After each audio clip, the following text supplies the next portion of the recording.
Hey everyone, today I played a game of Myers that I felt really encompassed the problems with both sides of the game. In this match, the size of the map, gen spread, survivor spread, boom placement, number of filler pallets, exhaustion perks and so much more led to a really bad early and mid game for me, but then in the end game when I'm camping my only hook and the gates are open, because it's the only thing I have left to do, the survivors really have some trouble dealing with it. To me, how far basic M1 killers with no mobility are compared to the likes of Nurse, Blight and other top tier killers is really alarming. I really hope something is done to bring all these things more in line with each other, so you don't get some insanely one-sided matches. Anyway, as for the match, I really don't know where that person slipped off to. I saw them at the start and stalked them, but I couldn't find them in any of the lockers, so instead I go into the main building and try and stalk the survivor here. Big props to them for actually noticing me. I definitely wouldn't have noticed that. Anyway, these guys set a boon in one of the best boon spots in the game. This is borderline obnoxious, having to go so far out your way to snuff it. And they have two of these this game. The other totem upstairs is also there. So that was fun. One of the nerfs I've heard people suggest to boons is that they only work on the floor they are on, which would make maps like the game a lot better against boons. But what do you guys think? I'm going to head over to this gen, hopefully to get out of tier 1, because I feel really slow right now. I do manage to find some people on it, but they react really well and get off it quickly.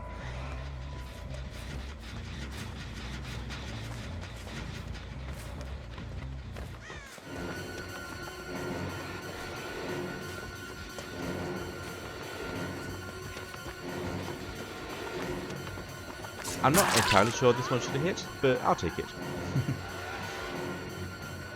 Anyway, now my nowhere to hide is activated. I really want to leave this person, but I feel like I just need the pressure of the down at this point.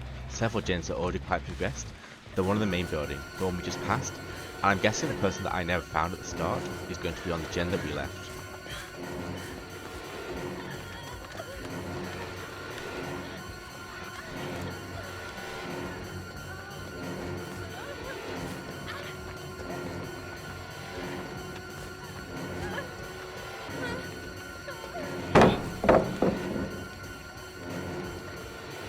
It took me a second to realise what happened here, but I managed to pull out of the locker that she quickly crouched into before I get head on. I would really have liked the jolt on the gen next to me there, that's got quite a bit of progress on.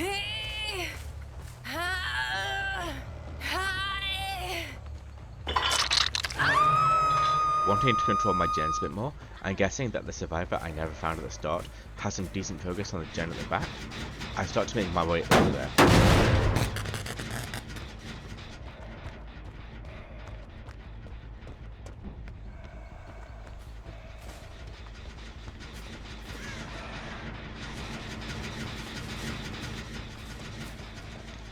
Based on her perks and playstyle, I'm pretty sure this here was a quick and quiet out the window into a lie either way. She makes so much distance on us. As I said, killers without mobility nowadays just feel so slow compared to how the game progresses.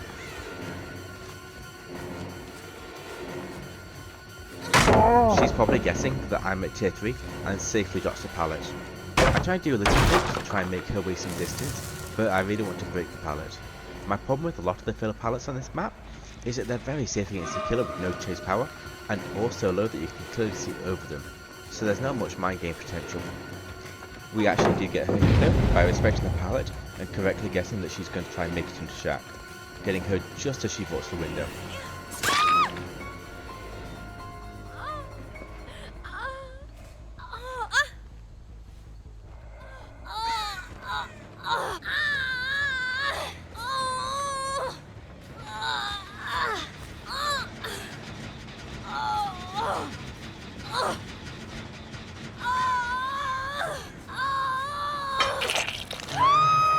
What's really scary about this pain resonance is that that gen isn't the one that popped from it, meaning that there's another super progressed gen somewhere in the map. I hear footsteps outside the building and instantly react, wanting to make the most of my tier 3. This Michaela is super lucky that there's another pallet here, and I don't get the down.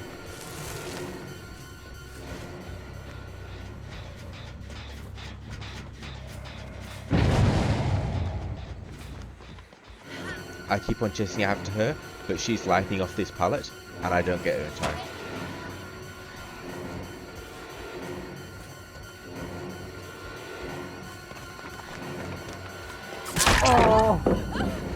I really want to leave her here and get some nowhere to hide value as well as burst pressure, but she's got a medkit, which means that I just can't at risk of her healing in a few seconds.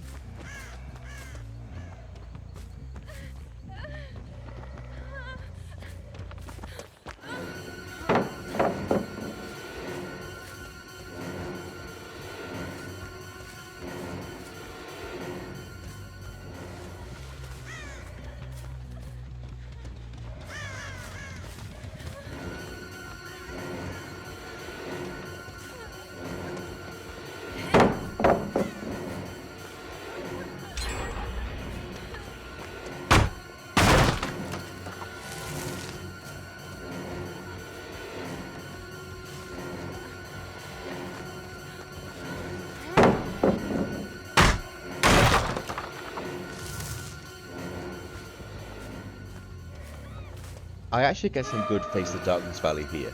This is why I wanted to try John Michael, by the way, because he's got an already small tear radius at tier 2, made even smaller by my Dead Rabbit add-on. You can see just how close this survivor was when she screamed, and now imagine that with a follow-up tier 3.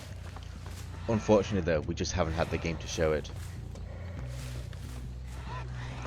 Anyway, this Rebecca lies off the window, and you can see there in the background, as I said, Michaela fully heals really quickly with her medkit, and my hex shuts off. Maybe I'll do a follow-up video on it. I've actually had some fun games tonight where it's got some good value, but this just isn't the game for it.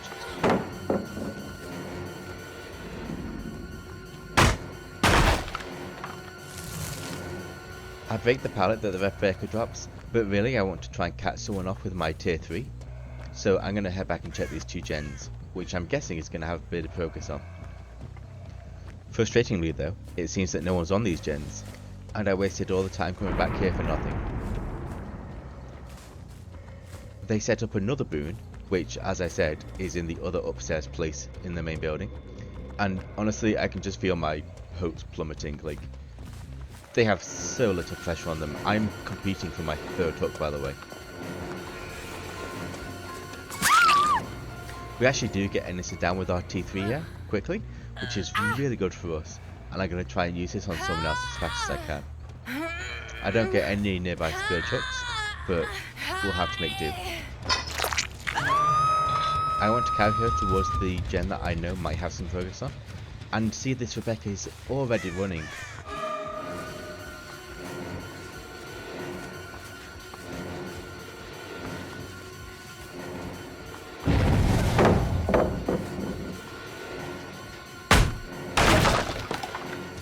This team has so many pallets back here, it's unbelievable. And they're also safe. This Rebecca's waiting here to see what I do, and still has enough time to react and get to the pallet.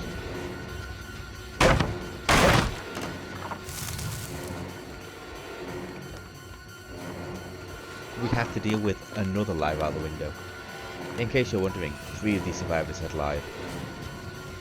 Between the number of lives we have to deal with, and how slow we go when we stalk, it feels like the survivors have gone faster than us this game.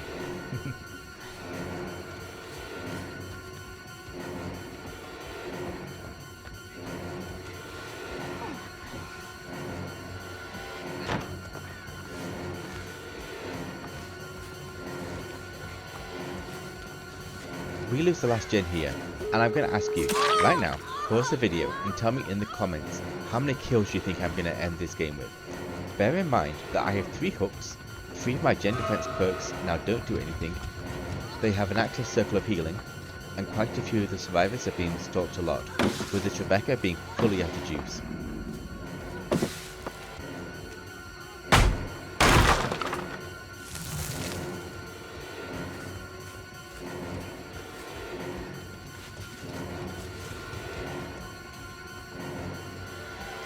I'm not quite sure what happened here. It felt like she lost me mid-chase.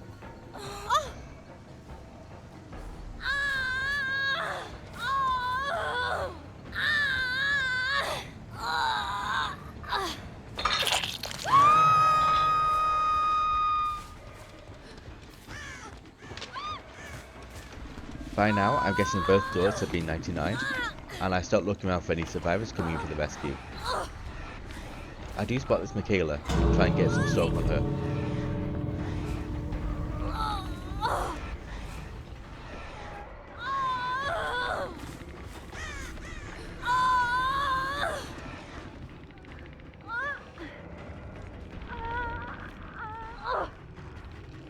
This Michaela makes a massive mistake.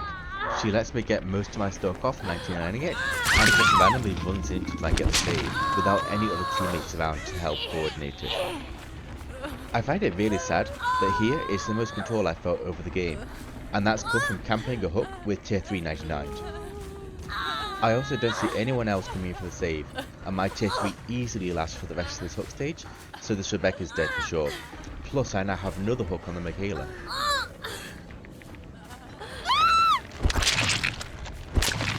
We secure this kill on Rebecca and look for another hook to put Michaela on, as far away from the 88 as we can.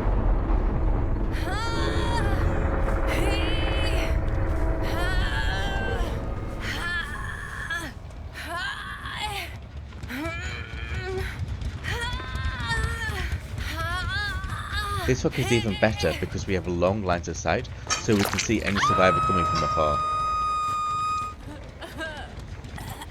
I start looking around, trying to see if anyone's coming.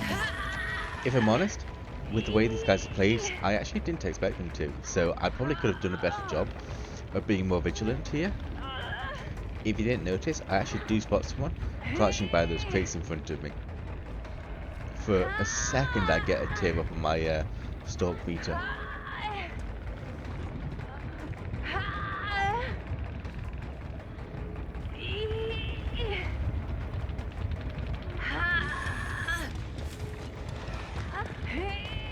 Right here, I go for an early grab, thinking that Michaela might feel pressured by my tier 3, but she still lets go. It probably doesn't help the grab game that the Michaela's on red ping. Even in my editing software, in one frame her arms are underneath the other Michaela's arms, and in the next frame they're down by her sides. Anyway, the advantage of hooking the Michaela so far from the gate is that we can easily outweight her BT, and with no DS off the record in the in-game, we can easily pick her up and kill her again.